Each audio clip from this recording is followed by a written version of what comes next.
Fur east ইসলামী life ইন্স্যুরেন্সের আত্মসাৎকৃত ৩,০০০ কোটি টাকা উদ্ধার এবং লুটপাটকারীদের বিচারের দাবিতে মানববন্ধন করেছেন কোম্পানির বর্তমান কর্মকর্তা ও কর্মচারীরা।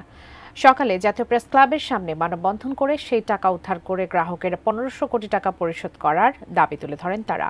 মানববন্ধনে কোম্পানির ভারপ্রাপ্ত সিইও মোহাম্মদ শহীদুল ইসলাম বলেন, সাবেক চেয়ারম্যান নজরুল ইসলাম এবং অডিট কমিটির চেয়ারম্যান এম এ খালেক প্রতিষ্ঠানটির ৩,০০০ কোটি টাকারও বেশি লুটপাট করেছেন।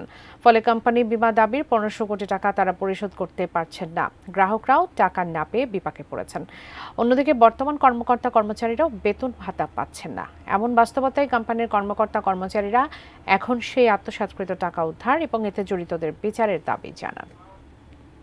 বিমা গ্রাহকদের ক্ষুদ্র ক্ষুদ্র সঞ্চয়ের টাকাগুলো তারা প্রায় ৩,০০০ কোটি টাকার উপরে আত্মসাৎ করেছে। এই আত্মসাৎকৃত টাকা নিয়ে তারা এই টাকা খরচ করে বিভিন্ন জায়গায় প্রধান অতিথি হচ্ছে, কোথাও ইফতার পার্টি দিচ্ছে, কিন্তু আমাদের বিমা গ্রাহক এবং ইতিমধ্যেই কোম্পানির প্রায় ১,১২০০ স্টাফ আমাদেরকে বাদ দিতে হয়েছে আর্থিক অসঙ্গতির কারণে।